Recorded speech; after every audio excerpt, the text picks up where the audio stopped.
Good evening, people. Welcome along. Good to see you, Andrea and Jenny. I've seen both you in here this evening, so welcome along. Good evening, everyone. Replay viewers, welcome as well.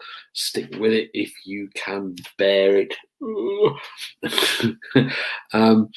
33 years in 31 days, day 18. Did I say that right then? 33 years in 31 days, or did I say 33 years in 31 years? It's been a long day. 33 years in 31 days, day 18. And looking at 2007. So if you were with me yesterday, you'll know that 2006 was the year I finally got promoted. I got my 3 stripes straight onto my uniform and what have you. And I went straight downstairs from the custody investigation team. I went straight downstairs and took up a position in custody at Middlewich Custody Suite, which is just off junction 18 of the M6. It's not far off junction 18 of the M6. Big 35 cell suite. And there were 3 sergeants on the team. Sometimes with leave or training or whatever, there'd be 2 of us, but there were 3 on the team most of the time, and we would look after all those detainees that came in. You also remember yesterday we were talking about a scheme that Mr. Fahy put in place called TPT, the Targeted Patrol Team, which meant that the officers were just arresting. In very simple terms, they were arresting people willy-nilly because they had no accountability for the fact that they had to come and deal with that prisoner themselves. And if something is going to be too complicated and too messy to deal with and can be dealt with in a more, not a more, but can be dealt with in a different way that doesn't mean locking that person up straight away, well, then that knowledge and that skill builds over time. And you think, you know what? This person's probably going to have to come in at some point, but not coming in now. I'm going to deal with this in a different way, because if I deal with this now, it's going to take me off the street for the rest of the shift, and I really don't want to take the rest of the shift off for this when I can do it another time. None of that applied, because the TPT would just go, oh, well, it's locked up. Somebody else can sort out all the mess and tidy it all up. So it wasn't particularly working well, but what it did mean is that we had lots and lots and lots of prisoners in the cells. Many times you'd come in on a Saturday morning, shall we say, at 7 o'clock, and find that there's 28, 32, or even a full house, 35 in. And so you've sort of got 10, 12 prisoners apiece to look after. If there's 2 of you, a lot worse. And I think the main things that I would say about going into custody is that in policing, you have a role, you have a job to do, you have the jobs that you go to, but behind all of that is an ethos that you're all in the same team and you're all there to look after one another. So if person A shouts up for some support, you go in. If they shout for backup, you're all going. If they shout for assistance, the whole world drops everything and runs, because it's like, I'm really in a mess. The interesting thing with custody is that whilst you've got a team of detention officers that you need to look after, and the colleagues that you're working with there to make sure you're all safe within the custody environment, the whole sort of focus of the whole thing, apart from ensuring that everything is legal and authorizing detention and then overseeing the custody processes, the whole focus turns on its head, and you focus more on the welfare and the well-being of those who are in custody. I used a very simple philosophy for those that came in and were under my care whilst I was on the desk, which was, they will leave in the same or a better condition than what they did when they arrived. Whether they agree with that or not, a different matter altogether. But as far as I'm concerned, that person will leave in the same or a better state than they did when they arrived. Because everything then becomes about making sure that they're well, they stay alive, and they stay safe, and that investigative opportunities are not lost, and that the rightful prosecution process follows. But it does switch, and there's a heck of a lot of risk in custody with regard to the unpredictability of people and how they can be both medically and physically. You can check on somebody, you can book somebody in and say they're perfectly safe, they're perfectly sound, they don't appear to have any mental health problems, they don't appear to have any medical issues of any sort, they're in good spirits, they're quite happy, they're jovial, they're not drugged or drunk, there's no head injuries or anything like that, they're sound. And you say, right, we're going to put you in a cell and we're going to check on you every hour to make sure that you're okay. Otherwise, get your head down and have a sleep. Anything can happen in that hour. Now switch it to somebody who's had something to drink. The standard process would say visited every 30 minutes and roused. So you don't get 8 hours uninterrupted sleep in custody if you're drunk, even though PACE says you do, because you'll be roused and woken every 30 minutes to make sure you're okay. They want a verbal response from you. Hatch down. John, you all right? John. Hatch up. Boom. So it's really difficult, but anything can happen in that half an hour.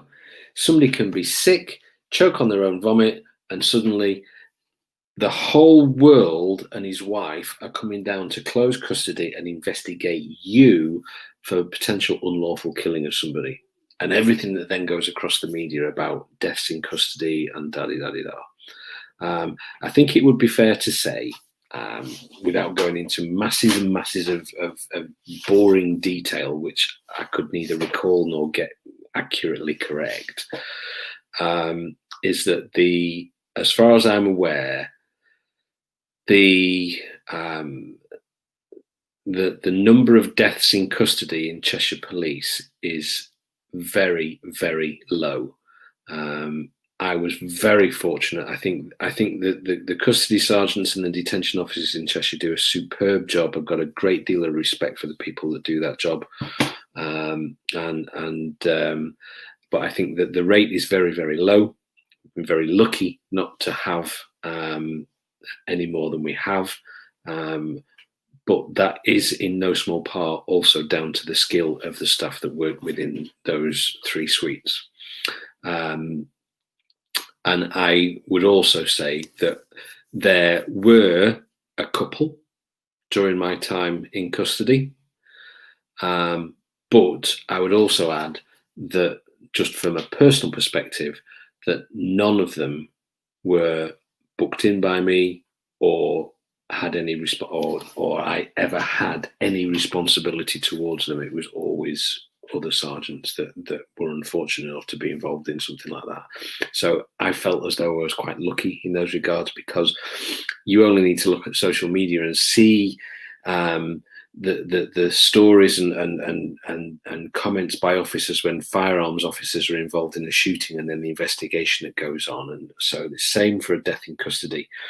The staff can be hauled over the coals for things for years, whilst decisions that you've made based on information given to you by somebody that's half cut stood in front of you at the desk trying to establish whether or not they're going to try and kill themselves with their underpants in the cell or not, is going to be poured over for hours and weeks and months by people who've got all the time in the world to pick it apart in the finest detail to find fault in anything that you've done. So it's a very pressured environment, and it was a huge steep learning curve of understanding the processes, understanding how the whole custody process worked, the different arrests that were coming in, the different departments, and how different departments dealt with their own prisoners. And CID might deal with it one way, but the burglary squad might deal with it another. Then there's bobbies who take forever dealing with the simplest of prisoners, and yet somebody else from a department can come in with the prisoner. They've got everything ready, and within 20 minutes they're back at the desk saying, I've interviewed him, he's had it, I need to go to CPS to get a charging decision, Sarge. And you look and go, yeah, you do. Off you go. Boom. So it was a steep learning curve, and you certainly get to see an odd section of society that come into custody. You see the same faces time and time again. You see the same faces. Drug-related problems are there all the time. And of course, not only do they bring problems for people whilst they're in custody, but they've often created the problems that have led to them being brought into custody in the first place. They're stealing stuff in order to buy, in order to sell, so they can buy drugs, which are then found in possession of, and then they come into custody and they've been locked up for the drug offence, but then they start withdrawing and they need medical support, or they're alcoholic and they start withdrawing, and so many things. I learned more about medical conditions in my time in custody than I've learned at any other point in my life. Things that I'd never even heard of. And I suppose in some regards that's fortunate, because I'm fairly healthy and my family have been fairly healthy, but I know about things like epilepsy and heart disease and so on, and heart attacks and cancer and all this of it. When somebody comes in and says, I've got Crohn's disease, you're like, I don't mean to be ignorant, but I don't know what that is. Tell me. There are so many things that I learned about medical conditions while I was in there, but also attitudes of people. I can always remember there was one night where a very drunken elderly gentleman came in, and the officers walked him in and they brought him to one of the sergeants who was sat behind me, and he said, I'll take him. So they took him, and I was just sat at the desk and started watching and listening to what was being said. He must have been 75, 80 if he was a day. And he was leathered. He'd had plenty to drink. He could stand and what have you, but he'd had plenty to drink. And he stood at the desk remonstrating with my fellow sergeant, saying that he'd done nothing wrong. All he'd done was given her a smack. And that was his attitude. I can't understand what's gone on. All I've done is given her a smack. What's wrong with that? How do you deal with people like that, whose whole mentality and understanding of marriage and the relationship between men and women is that kind of thing is actually all right? Very, very strange dealing with people like that.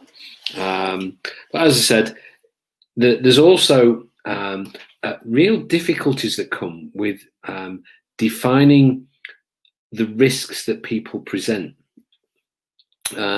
We would have a huge question and answer risk assessment that we would go through on the computer, saying, do you take any drugs? Are you on medication? Have you got any learning disabilities, and all sorts of questions that you ask about their health, their welfare, and their well-being, so you can assess what risk they pose.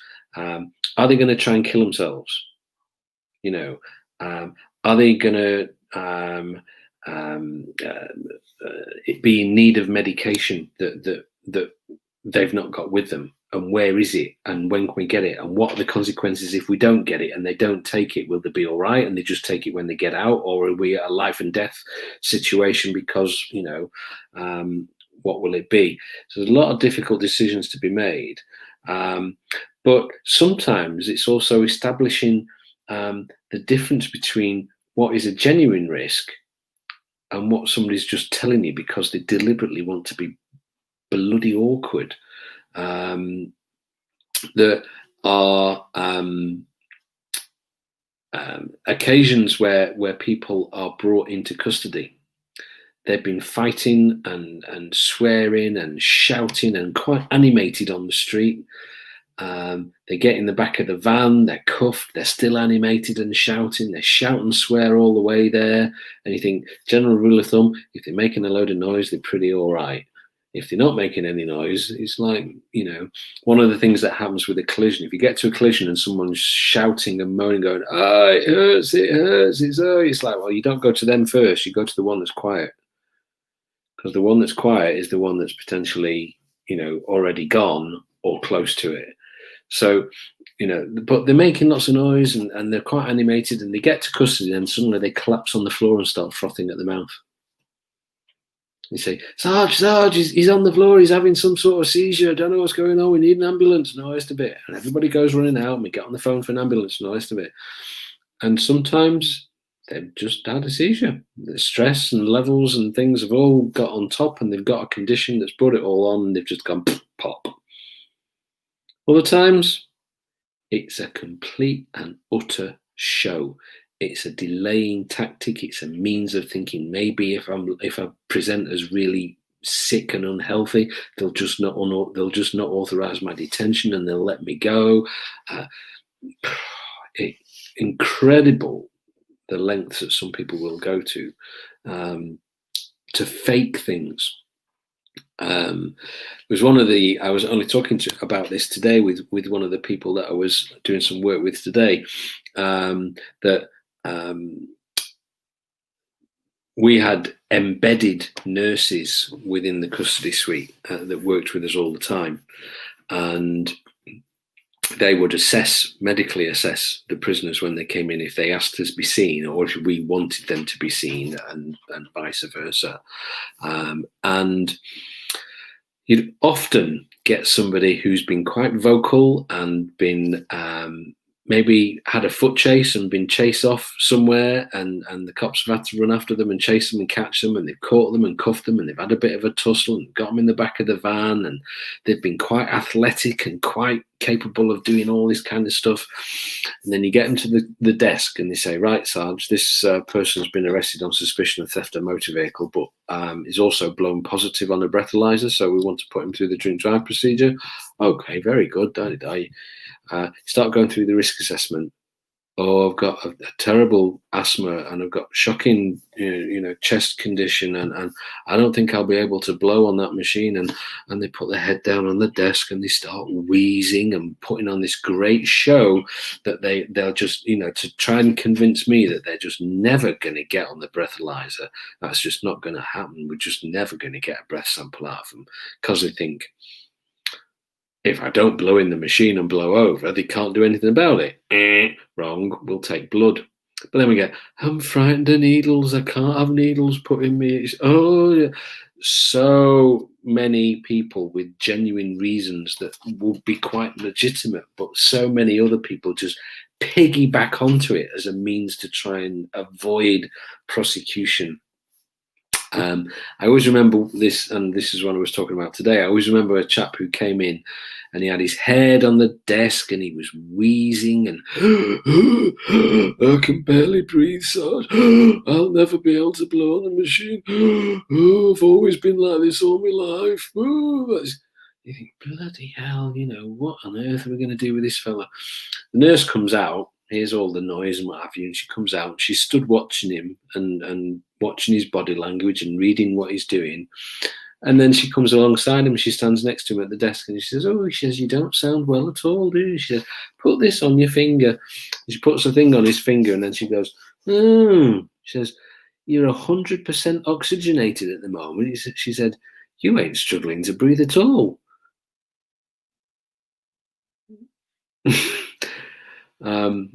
It changes things when they're presented with evidence, whereas some of them will just go on and on and on and on and on. But it was quite amusing to see his reaction when she said, you've got 100% oxygen, you're perfectly fine, you can stop acting now.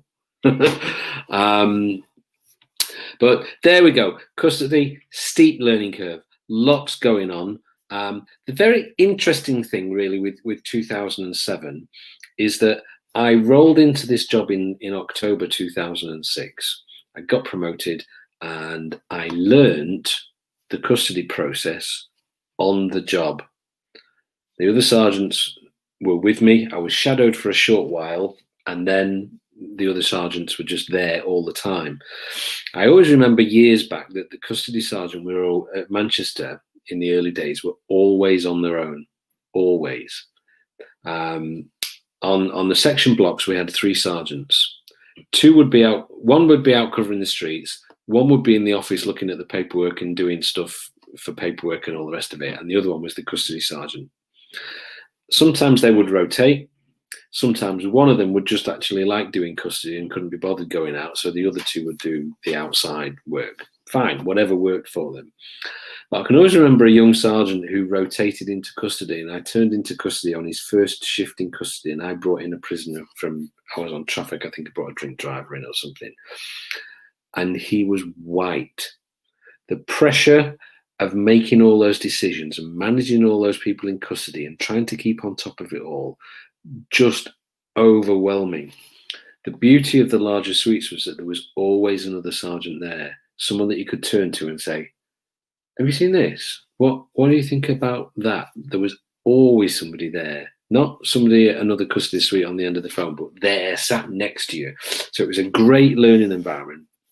I spent a long time learning on the job, and I think I became very much known as a bit of a no-nonsense custody sergeant, ruthlessly efficient, booking in, bang, bang, bish, bash, bosh, done, very fast on the keyboard, getting stuff done. Very, very reluctant to bail unless I had to. There's certain cases where you have to, but if somebody was on the verge of bail or no bail, I would normally fall down the line of no bail. I was quite creative with my bail conditions to try and be specific and unique with bail conditions to try and prevent proper reoffending, rather than just generic sort of phrases that even now we still see where you go, well, what does that mean? You know, live and sleep each night at this address. Okay, well, it might be that you're out till 4 o'clock in the morning and then you come home at 4 o'clock in the morning and sleep. Are you sleeping at night, or should you be in bed by 11 o'clock? It just great. So I'd be very creative and stuff. And one of the ones that I used to do quite a lot was with the drink drivers. Again, road policing on my head. But if you get a drink driver who'd been in only just recently and was back again, if I wasn't keeping them in custody, I would bail them with a condition that disqualified them from driving.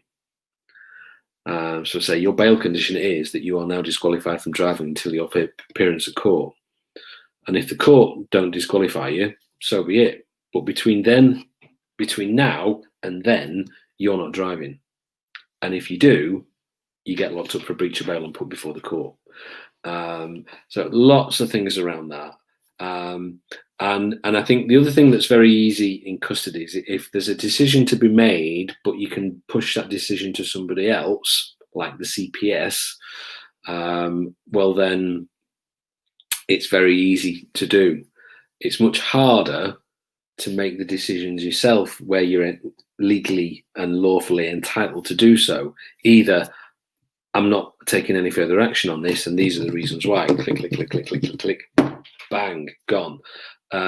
Or I've made a decision on this and this decision is mine and these are the reasons why, boom, boom, boom, charge and no bail. But with that comes a certain amount of risk, because if somebody disagrees with your decision, well, then it ends up with a whole process of people complaining about the decisions you've made.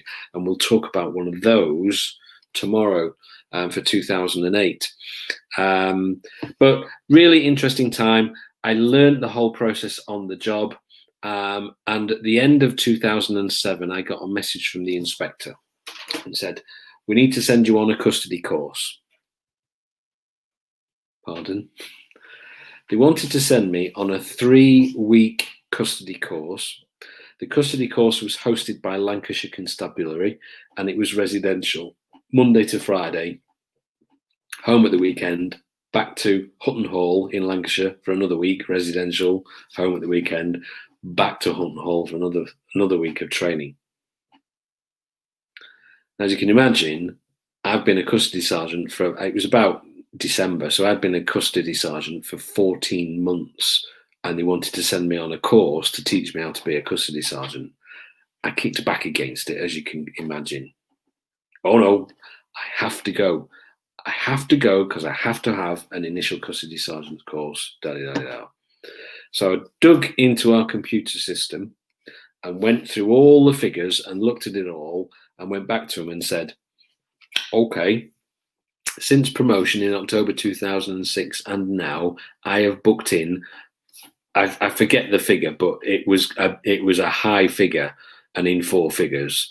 So I have booked in 1,200 people into custody, either new prisoners, bail returns, whatever it happens to be. 1,200 custody records have been created with my name on that I've authorised detention. Do you think if I was getting it severely wrong, that it would have been highlighted by my colleagues and my inspector and my supervision and everybody else that I wasn't doing it properly? In the end, I won. It took a bit of effort, but I won, and the inspector relented and said, okay, I won't send you on the initial custody course, but I will send you on the refresher, which is a week. I said, done, deal, I'll do it, because that's no different to what any other sergeant would be doing. But you just need a tick in a box for something. You say, no, all my training has been on the job and I've learned it, and you've not identified any issues or concerns. So let's not just do training for the sake of training. Let's do training for the sake of adding value. But there we go. That was that. That's 2007. Getting my feet under the table with custody and starting to understand the processes and actually thoroughly enjoying the position, actually, and having become a sergeant, enjoying that position, which was great. So that's it, 2007. Thank you for sticking with us. If you stuck all the way through, Cyclist London, I see you've dropped in as well. So good to see you and have you here. Hope to see you tomorrow, day 19, looking at 2008. And I said, we'll talk about one of those where you make a decision and then people start complaining about it. We'll discuss one of those there that came up. It might not have been 2008, but it will slot in there quite nicely. So have a safe evening. Take care. Hope to see you tomorrow. But until then, have a good evening, and I will see you anon. Good night.